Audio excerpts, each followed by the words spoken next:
So I've been wanting to show you guys this for a long time. Whoa. T-bar, ladies and gentlemen. There you go. Daily occurrence. Anyway, this is the view from the top of Summit Plummet. It's really impressive.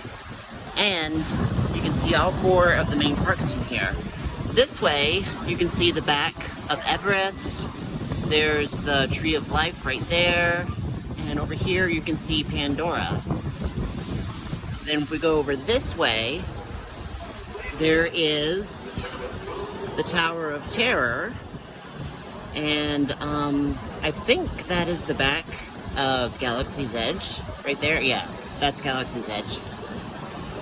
Supposedly, you used to be able to see the Epcot ball, but now that Blue Hotel, which is brand new, the newest resort, just finished building it, it's covering it. You can't see the Epcot ball anymore. But yeah, trust me when I say Epcot ball is right behind that hotel. And then, if you look way out here,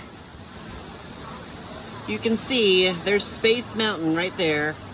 That little white dome. And next to Space Mountain, way out there, that tiny little piece of glitter, that is Cinderella's castle.